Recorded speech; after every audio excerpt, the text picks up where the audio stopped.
programa de las provincias también existen. Hoy, 8 de marzo, Día Internacional de la Mujer.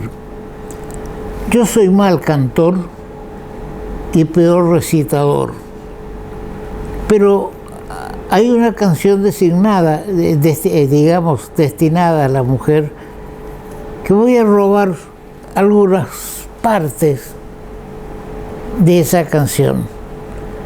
Cuando dice que una mujer debe ser soñadora, y dice también que la mujer que no sabe amar no merece ser llamada mujer, porque hay que saber amar. No todo es el amor una cuestión momentánea o de circunstancias o de ilusiones. Hay que saber amar para ser una mujer. Bien, el país está en estos momentos, hoy martes, todavía sin saber si el acuerdo con el Fondo Monetario Internacional va a ser aceptado o no por el Congreso de la Nación. Resulta que ni siquiera el partido gobernante o la alianza gobernante, que es la que presenta al Congreso la aprobación de la carta de intención con el Fondo Monetario Internacional, tiene los votos suficientes, sus propios votos, para aprobar lo que el Poder Ejecutivo Nacional presenta. Aparece como una rebelión del Frente de Todos contra el Poder Ejecutivo Nacional, que es del Frente de Todos. Mientras tanto, Unidos para el Cambio mira el panorama. Va a dar, dicen que el día viernes, cuando se trate este tema en el recinto, en el pleno, va a dar quórum. Del dicho al hecho hay mucho trecho. Pasan días. Si hubo ayer lunes violentas presentaciones o intervenciones de un lado y del otro, y una gran cantidad de diputados presentes que no forman parte de la comisión que tenía que estudiar lo que presentó el Poder Ejecutivo. No intervenían, pero escuchaban. Al escuchar los programas de televisión o la intervención de los miembros de un lado y del otro y de un tercero, uno no sabe cuál va a ser en definitiva la posición a adoptar. Hay quienes hablan de que es una renegociación de la deuda tomada durante el gobierno de Macri, y hay quienes dicen que es un nuevo pedido de fondos o de ayuda al Fondo Monetario Internacional. El gobierno nacional, uno no entiende, necesita el apoyo del Fondo Monetario Internacional, donde la voz cantante es Estados Unidos, y por otro lado lo ataca Estados Unidos. Es un poco como que tengamos una deuda con el banco, vamos a ejemplificar, con el Banco de Corrientes, y nos dediquemos todo el día a hablar mal del Banco de Corrientes. Seguramente no vamos o del banco, hablo del Banco de Corrientes como del ICBC, del Galicia o de cualquiera de los bancos. Si lo estamos atacando, no esperemos que nos ayuden.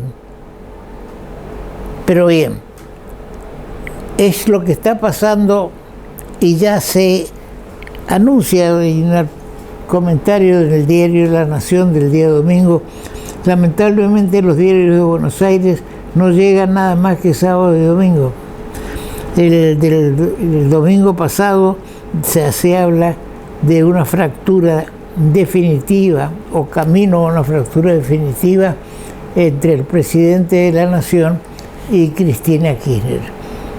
Nosotros de acá venimos hace tiempo diciendo de que en algún momento, y eso vale para todos, uno puede soportar situaciones y Fernández, el presidente, acepta que le tiren del saco, que le toquen de la oreja, pero llega un momento en que la dignidad del hombre aparece y entonces viene la reacción, que será la mejor o la peor, pero viene la reacción. No todos los hombres somos mansos hasta por siempre. Somos mansos, soporta Fernández la presión de Cristina, de la Cámpora, del Instituto Patria, pero en algún momento se va a revelar y este es el momento. Porque él respalda lo preparado por el ministro Guzmán, por eso es un ministro, y el Instituto Patria, por su lado, y por otro lado, el camporismo y la vicepresidenta que se siente presidenta, no están de acuerdo en partes y entonces la oposición dice primero pónganse de acuerdo qué es lo que quiere el oficialismo y después conversamos entre nosotros.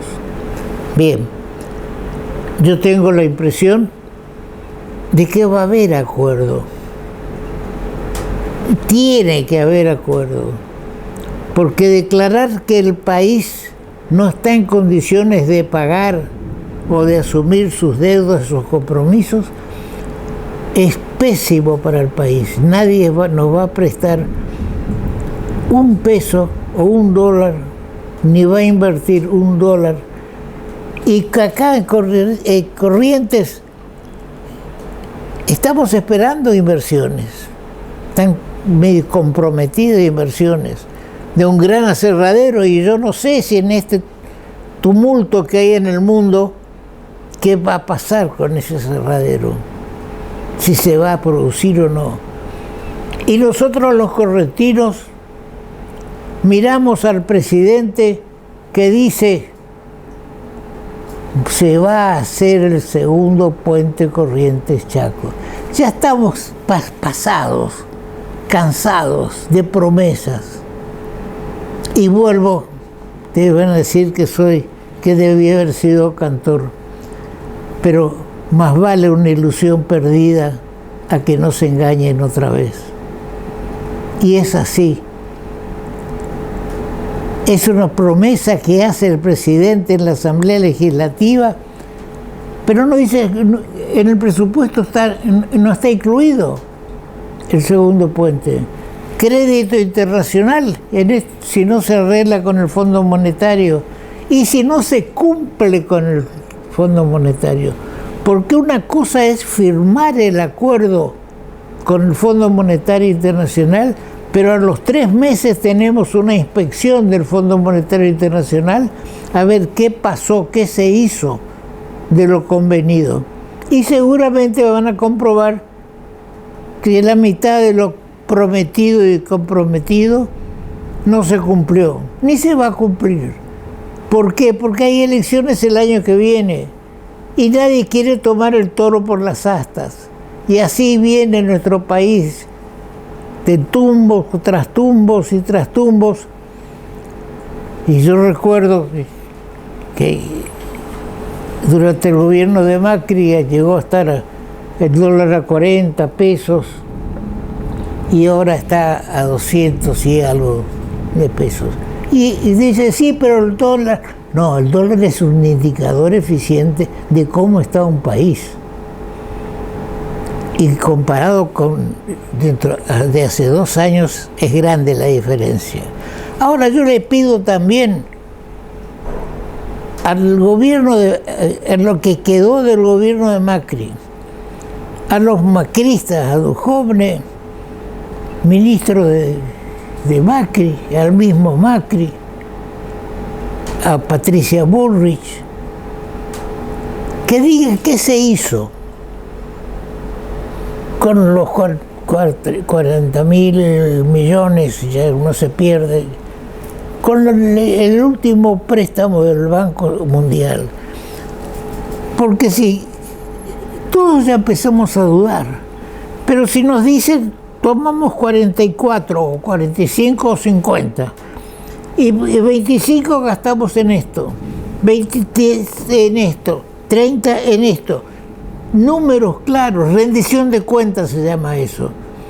No hay una rendición de cuentas porque el diputado de Iglesias dice se pagó el 30 o 40% de deuda de la época del anterior gobierno de Cristina. Póngalo, señor diputado, que lo escuchamos. Y usted habla mucho en televisión, pero el pueblo quiere saber de qué se trata. Y el pueblo quiere saber de qué se invirtió. Y eso se va digamos, a reforzar la posición del macrismo. Cuando se diga tanto por tanto, por tanto, por tanto. Es como si el banco nos prestara dinero y después nos pide, pero ¿para qué quiere el dinero? Para hacer una casa. Y resulta que en vez de hacer la casa me compro un auto. No es así la cosa. Y estamos confundidos. Y eso es malo para el macrismo.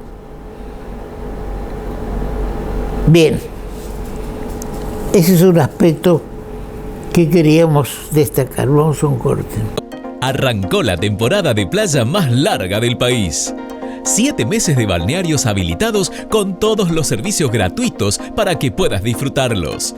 Te esperamos en las playas más lindas: Arasate 1 y 2, Malvinas 1 y 2 y Molina Punta.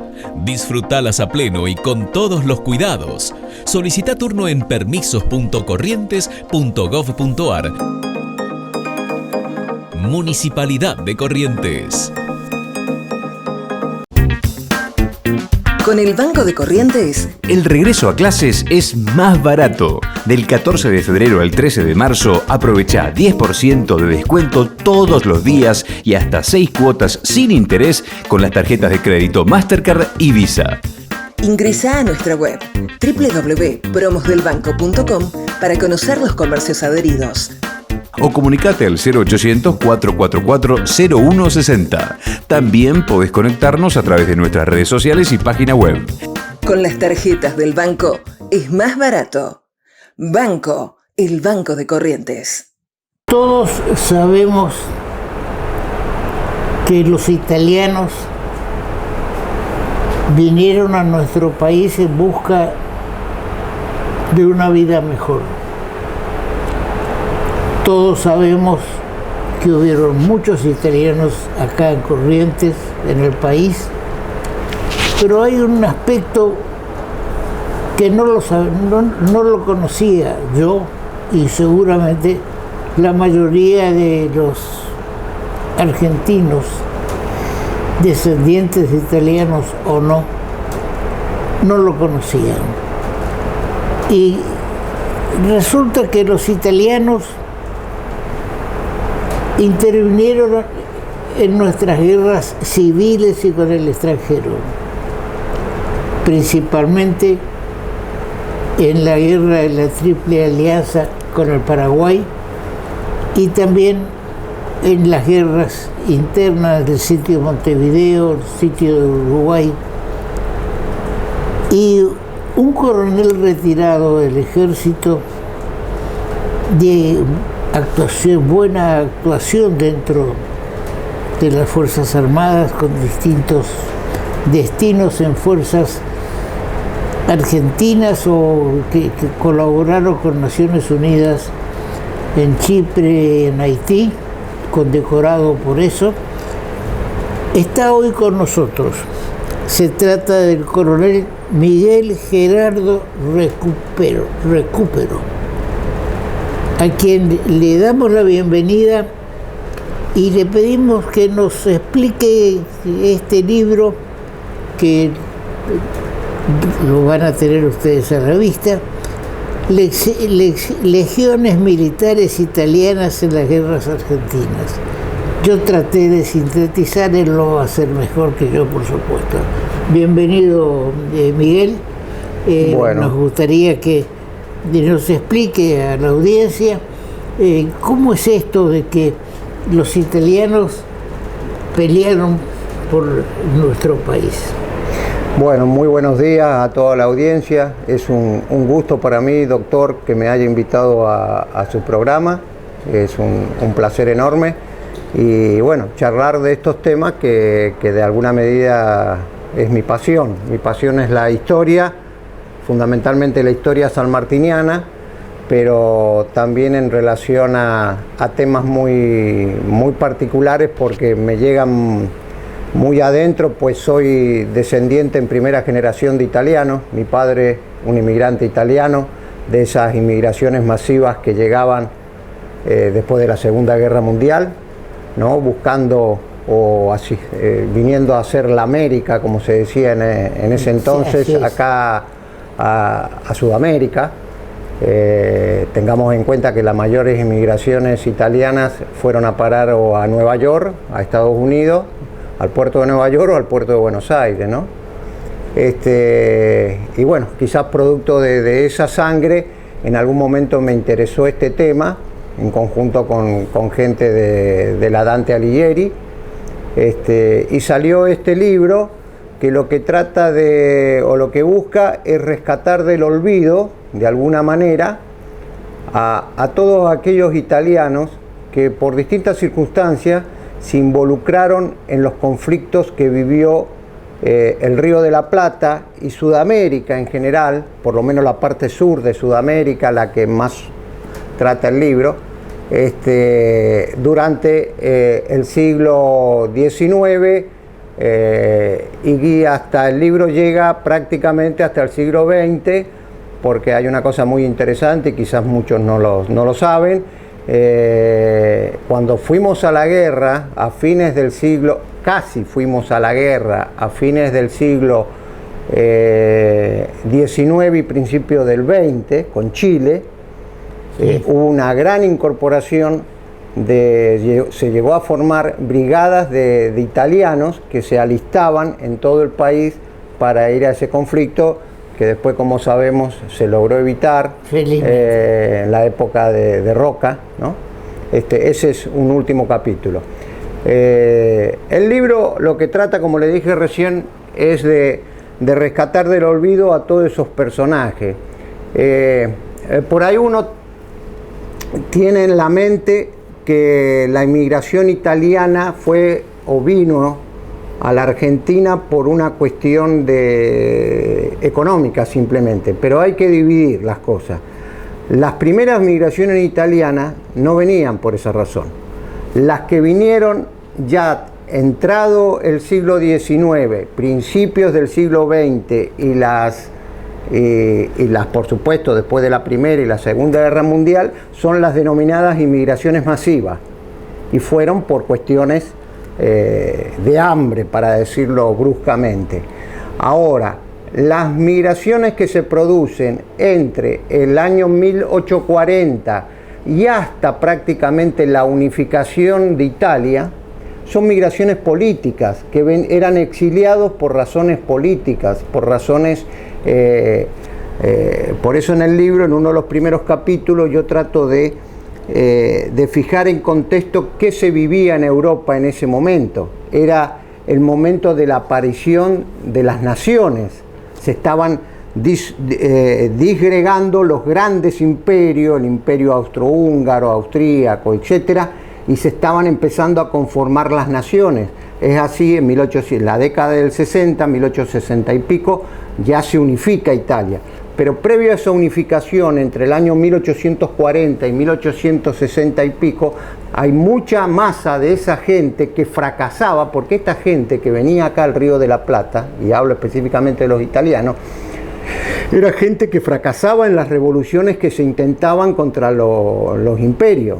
Fundamentalmente, los primeros que emigran acá al Río de la Plata son la gente del norte, del Piamonte, de la Liguria, de toda esa parte que limita con Austria, con todos esos lugares. La parte que hoy en día es industrial. Claro, que ahora es poderosa, digamos. Sí.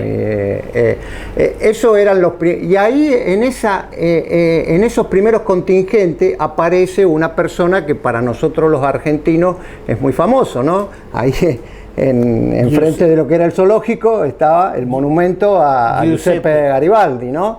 Que fue después el gran héroe de la unificación italiana. Pero previo a que se produjese esa unificación italiana, Giuseppe Garibaldi vino exiliado acá a Sudamérica. Primero se involucró en las guerras del sur de Brasil, del Río Grande do Sul, etc. Y después terminó recalando en Montevideo en el año 1843-44, que es el gran sitio de Montevideo. Recordemos, en la Argentina que lo hace Rosas, claro, gobernaba Rosas, el lugarteniente de Rosas en este sitio era el general Oribe, ¿no? Y mantiene sitiado la ciudad de Montevideo durante mucho tiempo, y ahí se empiezan a organizar legiones de extranjeros para resistir el sitio, ¿no? Yo comento, creo en el libro, en algún lado, en ese momento Montevideo tenía 11.000 habitantes, sí, de los cuales 4.000 eran italianos, 2.500 argentinos, o sea, de la otra orilla, y el resto de otras nacionalidades, bueno, y por supuesto sí, orientales. En el prólogo usted lo... Claro, bueno, y ahí es donde Garibaldi organiza la primera legión italiana, que pelea contra las tropas de sitio de Oribe. Después ya Garibaldi va a regresar a Italia, hablando de Garibaldi, ¿no? Pero ahí hay mucha gente que por distintas... Porque ¿quiénes eran estos italianos que venían acá?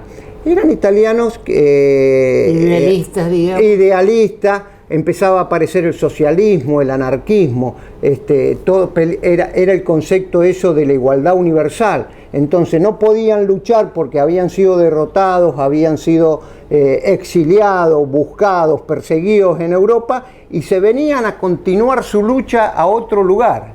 Siempre ellos con la idea, por lo menos la masa intelectual, ¿no? De esa, por supuesto que venían también algunos que venían por otras razones, pero venían a pelear acá a Sudamérica porque veían en Sudamérica que peleaban contra el supuesto opresor, ¿no? La víctima contra el opresor, por eso de la igualdad universal, etcétera, etcétera. Eran los macianos. Mazzini es el artífice de este concepto. Ahora esa inmigración se da vuelta y va a ser una inmigración que viene del sur de Italia. Claro, pero eso ya mucho más adelante, doctor. Ya en las migraciones masivas, porque las que yo le estoy hablando y las que trata fundamentalmente el libro son de esa inmigración más selecta, de gente que eran militares, que era gente más instruida, gente... Usted fíjese que en un principio, cuando el Río de la Plata se logra la autonomía en mayo de 1810, la cantidad de italianos que había en Buenos Aires eran muy pocos. Mire, por ejemplo, familias como la de Belgrano, Castelli, Alberdi, esos eran italianos. Todos destacados. Todo destacado, pero la masa eran franceses, ingleses. Buenos Aires era un puerto bastante cosmopolita, pobre en relación a otros puertos de Sudamérica como el de Lima o qué sé yo, pero era cosmopolita. Pero no había italianos casi, eran muy pocas las familias de italianos. Los italianos empiezan a aparecer ya en cantidades importantes en la década de 1840. Ahí es cuando empiezan a aparecer con estos que yo le decía, que llegan con Garibaldi, etcétera, etcétera. Y acá en el país, ya terminado el sitio de Montevideo, muchos de esos italianos, algunos de esos italianos regresan a Europa, porque muchos regresaban a continuar la lucha allá porque se estaban dando situaciones más favorables y volvían a Europa, logran fundar la República, la nueva Roma, la República Romana, que duró muy poquito tiempo, y algunos vuelven, y otros se quedan, otros vienen a Buenos Aires y se involucran en las luchas civiles nuestras. ¿Cuándo aparecen esos italianos en Buenos Aires? Aparecen en el momento en que se había producido la fractura del país, donde estaba por un lado el Estado de Buenos Aires y por otro lado la Confederación. Unitarios y federales. Claro, era en el momento de que, bueno, sabemos que Buenos Aires 11 años no perteneció a la Confederación Argentina, era un Estado independiente, gobernado por Mitre. Mitre tuvo una relación muy estrecha con esos italianos. Y él fue el que en cierta medida los empujó a formar estas legiones. Hay un personaje muy, muy interesante que es el coronel Olivieri. Coronel Olivieri, un personaje que había tenido una actuación destacadísima en Europa, bueno, cuando fracasan las revoluciones en las que él estaba involucrado, le ponen precio a su cabeza y él emigra a la Argentina. Emigra, primero tiene actuación en Montevideo y después va a tener actuación en Buenos Aires, específicamente en el sitio de Buenos Aires. Ese es un sitio que ordena Urquiza con el general Lagos en ese momento, que pertenecía a la Confederación, y Buenos Aires está sitiada por mucho tiempo y se produce un combate muy importante, el combate enfrente del cementerio inglés, el combate de Plaza Lorea, todos combates urbanos. Y ahí la Legión tiene una actuación destacadísima con este coronel Olivieri. Ahora, en la guerra de la Triple ya un poquito más adelante. ¿Cómo aparece, bueno, cómo se forma? Le cuento un poquitito antes de la guerra de la Triple Alianza. Estas legiones militares, si bien estaba separado el Estado de Buenos Aires, había un problema en particular que tenía la Confederación y el Estado de Buenos Aires, que era la lucha contra el indio. En ese aspecto se ponen de acuerdo Buenos Aires y la Confederación. Y Mitre es un gran gestor de esa lucha contra los indios. Y él es el precursor o el formador de la Legión Agrícola Militar. La Legión Agrícola Militar es una legión que conforman italianos y que se embarcan para Bahía Blanca. Desembarcan en Bahía Blanca y ahí van a tener una actuación importantísima desde el punto de vista agrícola, desde el punto de vista social y desde el punto de vista militar, porque van a pelear contra el indio. Van a formar inclusive pueblos, como yo le comentaba en otra oportunidad, a Nueva Roma, etcétera, etcétera. Ahí se destacan, por ejemplo, el combate de Pigüé tiene una gran actuación la Legión Militar, a órdenes del entonces Teniente Coronel Charlone. Quizás lo han escuchado nombrar el público que nos está mirando en alguna calle por ahí en Buenos Aires, no sé acá en Corrientes si está la calle Charlone. Bueno, cuando las legiones estas terminan su trabajo allá o se restituyen a Buenos Aires, ya se ha producido otra vez, participan en la batalla de Caseros, ahí participan porque habían vuelto de Montevideo a órdenes de Urquiza. Y después, en el triunfo en Pavón, con Mitre, hay 3 legiones militares que combaten en Pavón. Ahora se formaban como legiones italianas. Sí, la masa eran italianos, la masa eran inmigrantes italianos, con oficiales italianos, o que tenían experiencia ya. Después, ya en la guerra de la Triple Alianza, esas legiones pasan a conformar parte del Ejército Nacional. Ya en la guerra de la Triple Alianza, Mitre presidente, a la guerra de la Triple Alianza van encuadradas dentro del Ejército Nacional 3 legiones militares. Una legión que es la Legión Militar Italiana y después otras 2 legiones que son la primera Legión de Voluntarios y la segunda Legión de Voluntarios, que son italianas, las 3. Habrá habido algunos argentinos, pero la masa son extranjeros, son italianos. Estas legiones militares, usted me preguntaba en la Guerra de la Triple Alianza, es muy interesante, por ejemplo, para los correntinos, en la reconquista de la ciudad de Corrientes, en esas tropas, en esa fuerza combinada, la fuerza terrestre constituida por elementos del Ejército Nacional y la fuerza marítima por la escuadra imperial del Brasil. En esa viene la legión, a órdenes del general Paunero, que era el comandante de esa expedición o de esa reconquista, de esa operación militar. Viene una legión militar, que es la legión militar italiana, a órdenes del teniente coronel Charlone. Charlone que había tenido una gran actuación allá en el sur. Una de las compañías de esa legión, cuando hablo de legión estoy hablando más o menos de entre 300 y 350 hombres, aproximadamente lo que tiene un batallón de infantería. Los regimientos de línea tenían un poquito más de gente.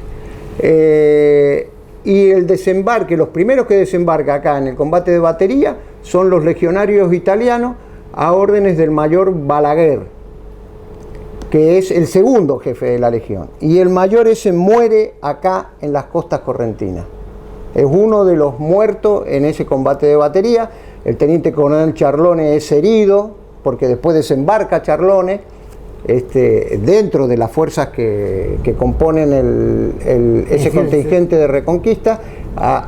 Así que, bueno, las playas del Paraná acá en Corrientes estuvieron bañadas de sangre italiana. Sí, Garibaldi es un personaje apreciado acá en Corrientes, sí. Digamos, principalmente, y también formó parte o intentó formar parte de la República de Artigas. Así es, estuvo contratado por el gobierno correntino, sí, claro. Y peleó contra Brown. Exactamente. Es decir, que lo que no teníamos, o por lo menos yo no tenía conocimiento, es que ya las legiones estaban formadas por Italia. Claro, pero lo que pasa es que la época que usted dice, Garibaldi no estuvo encuadrado en ese momento que pelea contra Brown, que Brown lo derrota, inclusive lo dicen algunos historiadores que le permite fugarse, porque dice que en un momento después del combate que sostiene con Brown, le preguntan a Brown si lo persiguen y dice: no, a ese valiente déjelo huir. O sea, Garibaldi sí es un personaje muy pintoresco, un personaje que, bueno, nosotros lo tenemos en alguna estima, hay algunos que no, pero y después se constituye, después de que ya se va de acá, no tiene ese amorío con Anita Garibaldi, ¿no? Anita, y muere en Brasil. Claro, muere en Brasil. Bueno, él vuelve a Italia y ahí él logra la unificación con Víctor Manuel II, que es el rey que va a asumir en Italia, la unificación de Italia, ¿no? Porque Italia primero se junta el norte italiano, el Piamonte, etcétera. Después se conquista las dos Sicilias, ¿no? Está la Marcha de los Mil, la Nápoles, etcétera, etcétera. Y finalmente lo que termina cayendo e integrándose a la península itálica son los estados pontificios. Y ahí Garibaldi ya estaba actuando. Claro, ahí Garibaldi, por eso es el padre de la independencia, de la unificación italiana, digamos, ¿no? Y volviendo acá a lo que le decía yo de la Guerra de la Triple Alianza, después muy interesante porque, bueno, estas legiones tienen una actuación destacada en la mayoría de los grandes combates que se desarrollaron en ese periodo que duró la guerra del Paraguay, ¿no? Al extremo que algunos de esos legionarios llega a ser el coronel Susini, o Succini, italiano, llega a ser ya comandante de una división del cuerpo de Paunero, del cuerpo de ejército de Paunero. Susini llega a ser comandante de la 4ª división en Curupaití. Sí, la familia Susini se integró en Corrientes. Ya fuera de la legión había sido, porque los tres los tres italianos que son jefes de unidad en la guerra de la Triple Alianza son, uno era el teniente coronel Charlone, otro era el mayor Girobone, que es muy interesante la vida también de este hombre. No vamos a detener ahora a hablar porque sería un poco largo, pero es un precursor creo que es el precursor de la meteorología argentina. Y el tercero es Susini, era el jefe de una de estas legiones. En el transcurso de la guerra, Susini asciende a coronel por acciones de combate, etcétera, etcétera, y le dan el comando de una división.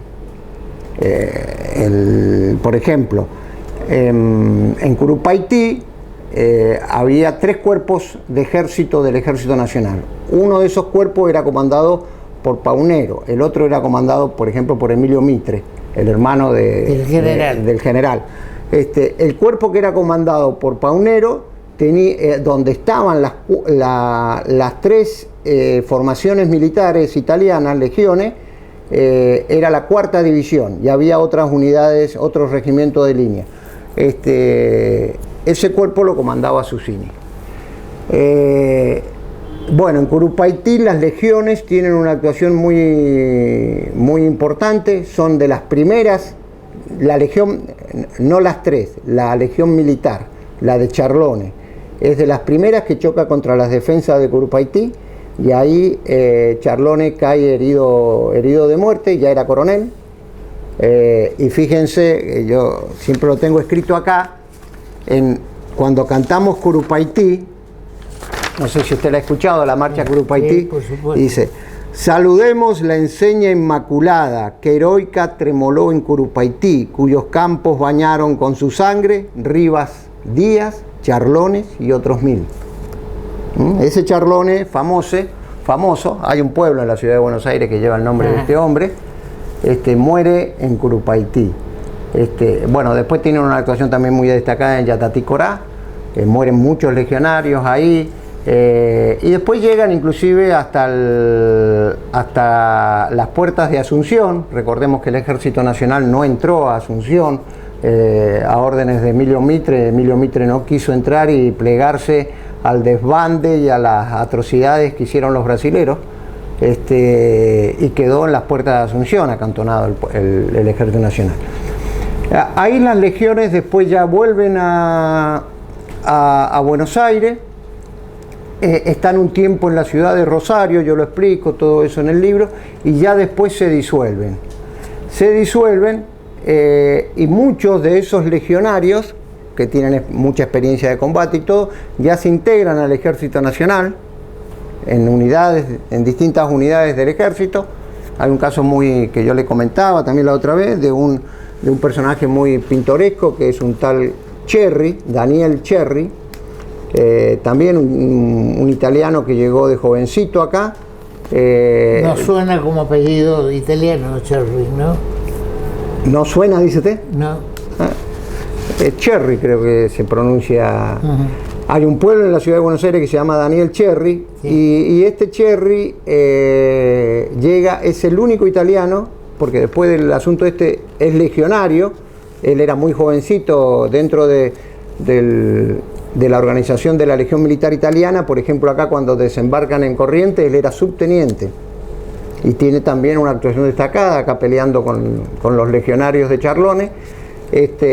Bueno, después que termina todo esto, este hombre continúa en el ejército y es el único italiano nacido en Italia que llega a general de la Nación. Y hay si usted me permite, creo que es muy lindo, a mí siempre usted debe haber escuchado a Capdevila. Capdevila, sí, inclusive no. Hay un pueblo en el Chaco que se llama Capdevila. Sí, ¿no? Capdevila, mucho más joven que Cherry, no participa en la guerra de la Triple Alianza, participa en la guerra contra el indio en la conquista del Chaco, ¿no? En la época esa. Por ejemplo, hay un momento, Cherry y Capdevila, ya los dos generales en el ejército, dice Capdevila, parece que hay un debate por algún tema, y dice Capdevila, le dice a este Cherry: usted opina así porque por sus venas corre sangre de italiano. O sea, denostando la actitud de Cherry porque era italiano. Y Cherry le contesta: bien sabe usted, mi general, que por mis venas corre sangre de argentino, que mi sangre de italiano la derramé íntegra en los campos de batalla, peleando por este país que es el mío, cuando usted era muy niño aún. Emocionado, Capdevila le tendió ambas manos expresándole: sí, mi general, sabemos que en materia de méritos y sacrificios yo soy más extranjero que usted. Réplica del general Cherry al general Capdevila por hacerle pesar su condición de gringo. Muy bien. Es muy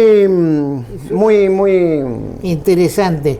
Yo tuve, usted me lo obsequió, o tuve acceso al libro que está dedicado al doctor Eduardo Porta, sí, a un amigo muy amigo suyo. Sí, la introducción del libro sí. Está hecha por otro amigo, muy amigo, al que aprecio mucho, que es Giancarlo. Doctor Perversi. Que es el presidente de la sociedad Dante Alighieri acá en Corrientes, que ha hecho mucho en el plano cultural. Así es. Es decir, que lo que queríamos destacar con la presencia, ¿cómo se pronuncia su apellido? ¿Recupero? No, es Recupero. Lo que pasa es que tendría que tener acento, pero yo, como todos los apellidos, claro, cuando se castellanizaron y cuando entraron al puerto no le pusieron acento y quedó Recupero. Se olvidaron del acento. Sí, se olvidaron del acento. Algo simpático, si se quiere. Cuando yo voy a Buenos Aires y allá está la Constancia, mi padre vino con toda su familia, mi abuelo, sus hermanos, y buscábamos en migraciones la fecha, el ingreso. Lo único que encontré que se encontró fuera de mi padre y de un tío mío. Entonces le digo al oficial de migraciones: no, ¿sabe por qué no porque lo buscaba también? No entraron, porque ellos entraron por 6 claro. Bien, sí. ¿Su libro está a la venta? Sí, está lo pueden adquirir a través de Mercado Libre. Sí. Mercado Libre, ahí poniendo el nombre del libro, Las legiones militares italianas en la guerra en las guerras argentinas. Se puede conseguir en Mercado Libre. El señor director pone a consideración de ustedes la tapa del libro, y realmente usted ha puesto en esta ocasión y en su libro, ha puesto a los italianos en las luchas que tuvo nuestro país. Yo soy hijo de moldavo. Así es, de Moldavia. Digamos, no éramos un pueblo, no eran ellos todos un pueblo guerrero, pero Garibaldi hizo mucho por nosotros, por los correntinos, y por eso, y por la Argentina, y tendríamos que tomarlo, lo tomamos como representante de todos esos italianos que murieron en el campo de batalla para darnos lo que hoy llamamos la República Argentina, que viene del Argento, de La Plata, porque era por donde salía La Plata, iba a Europa.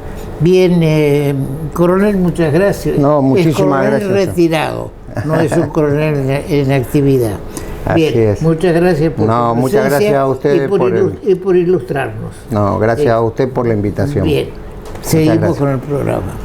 Arrancó la temporada de playa más larga del país. 7 meses de balnearios habilitados con todos los servicios gratuitos para que puedas disfrutarlos.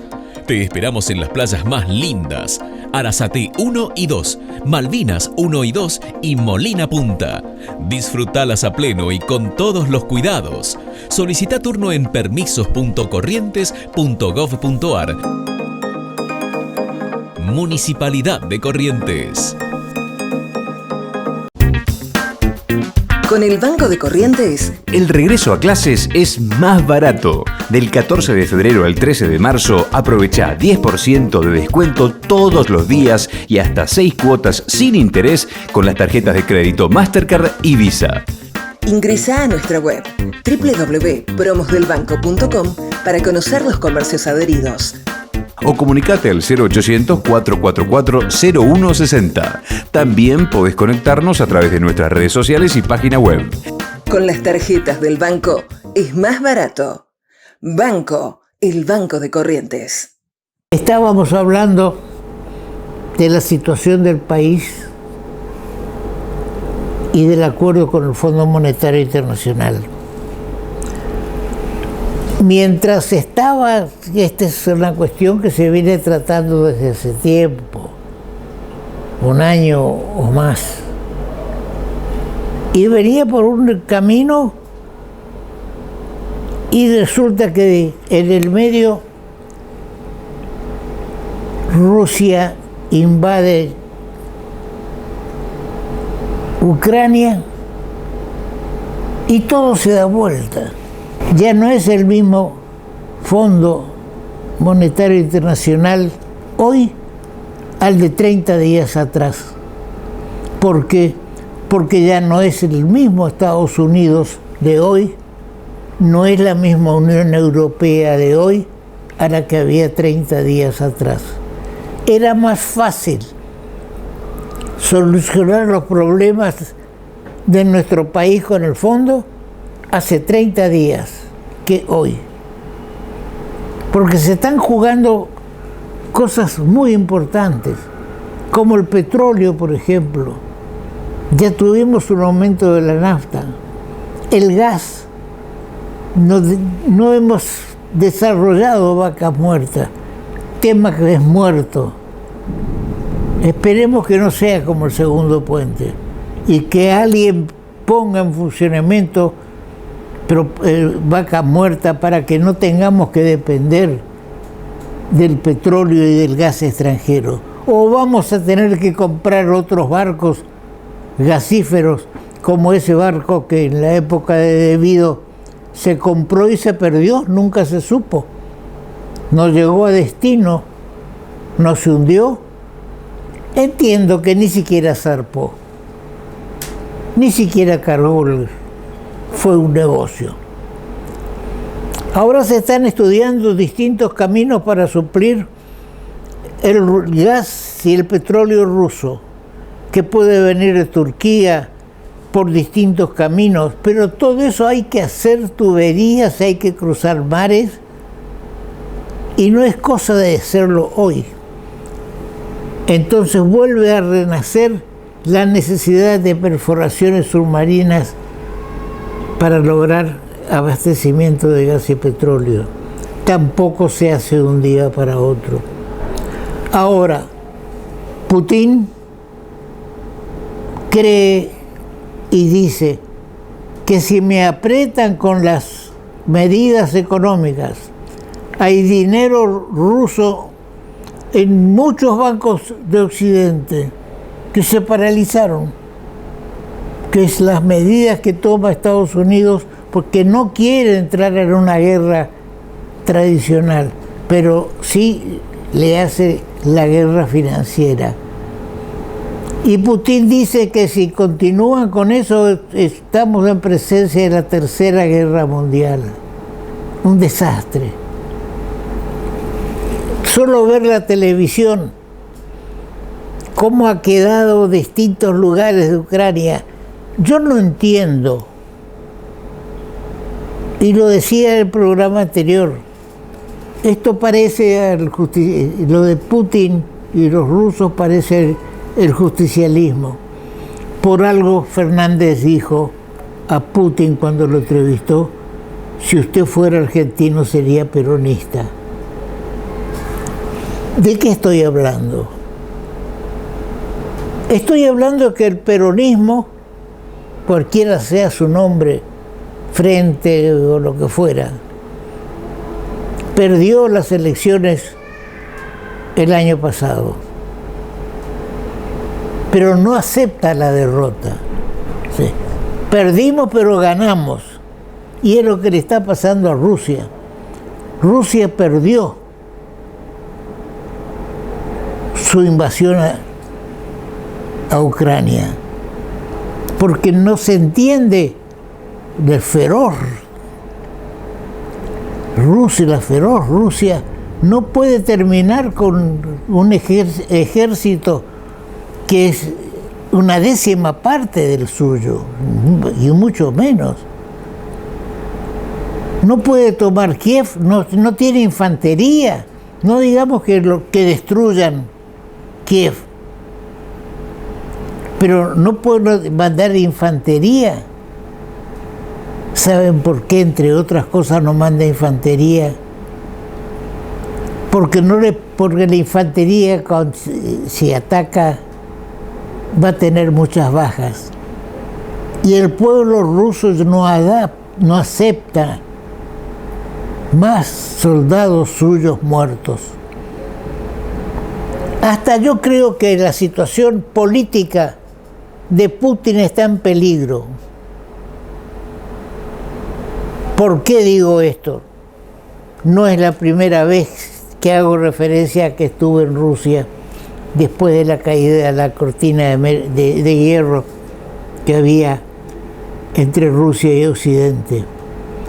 Y las tropas rusas, los generales que vivían en los castillos de Rumania, de Hungría, y vivían como reyes, tuvieron que dejar, en la época que yo estuve y leía los diarios, en inglés por supuesto, porque ruso no sé, leía la protesta, el malestar militar que había por la necesidad de volver a sus casas habituales. Yo no creo que el ejército ruso esté totalmente de acuerdo con la política o con la estrategia que desarrolla Rusia y sus generales. Hasta presiento que puede haber, y la hay muchos rusos que están presos, ya son varios miles, por manifestarse en contra de la guerra, de la invasión a Ucrania. Ya murió un general. ¿Cómo murió un general ruso? Un francotirador a 1500 metros, preste atención, 15 cuadras, con un rifle, 1500 metros, le pegó un tiro en la cabeza. Esas son las armas que estamos teniendo hoy día, que tienen hoy día. Nosotros no tenemos nada. Nosotros no tenemos nada. Y para colmo, estamos pensando, hemos suscrito un acuerdo con Rusia de mandar tropas a instruirse. ¿A instruirse en Rusia de qué? De la persecución, de la inexistencia de respeto a los derechos humanos, a invadir países vecinos.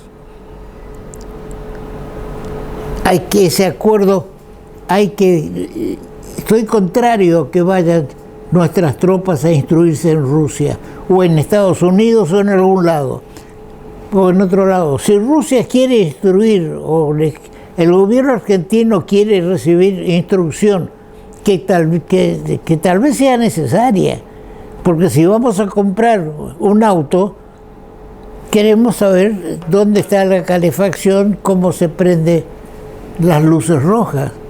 Si compramos aviones rusos, queremos saber cómo se manejan. Si compramos aviones chinos, queremos saber cómo se manejan. Si son tanques, es lo mismo, la misma situación. Entonces que nos manden los aviones que les compremos, porque nadie regala nada. Señor presidente argentino, nadie regala nada. Si le van a mandar a la Argentina aviones rusos, habrá que pagarlos en alguna forma.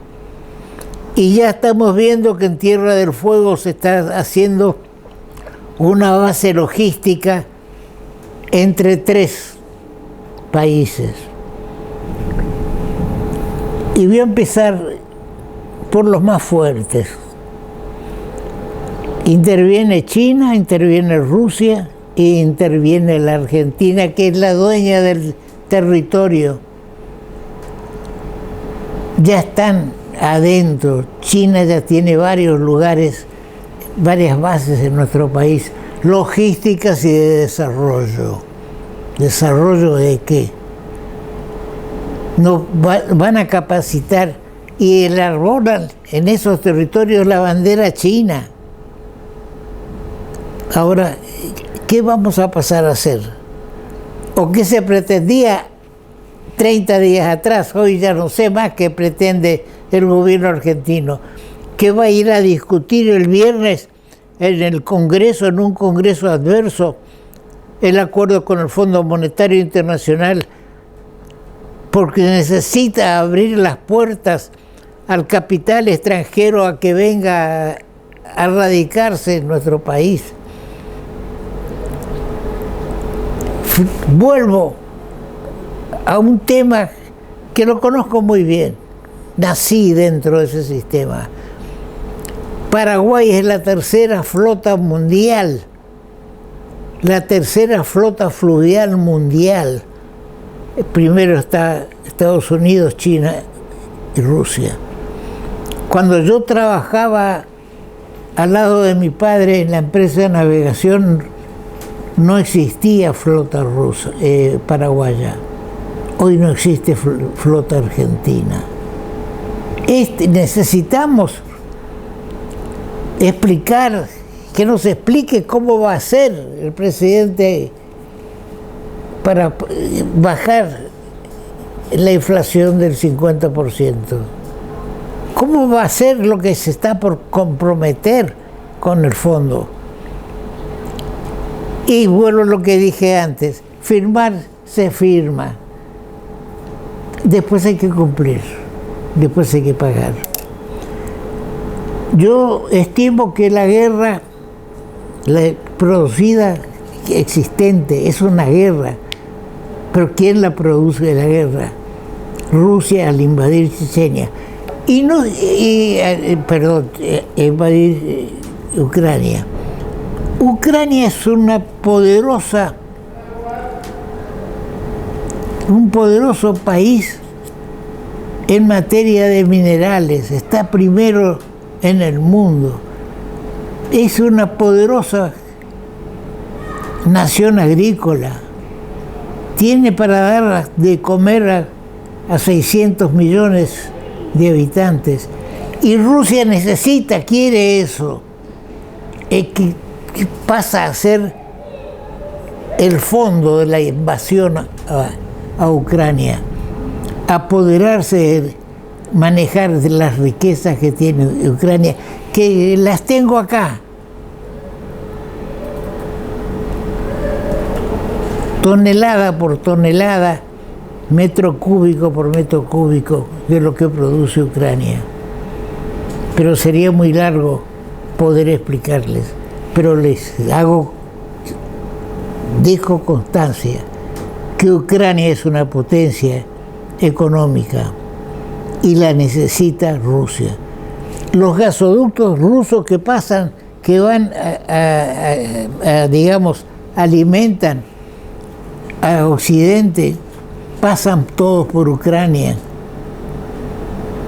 Ucrania quiere entrar en la Unión Europea porque le va a ir mejor económicamente. Rusia se opone a que entre en la Unión Europea, la quiere para sí.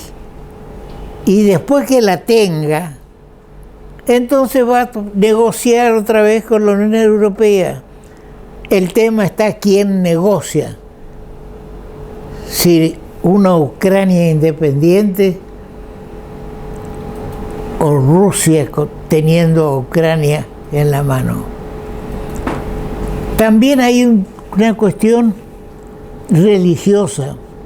La religión rusa es ortodoxa, no responde al Papa, no es la misma. Pide que no se bombardee, la iglesia de Santa Sofía. Ucrania nació antes que Rusia, pero eso no le da derecho a invadir a Ucrania.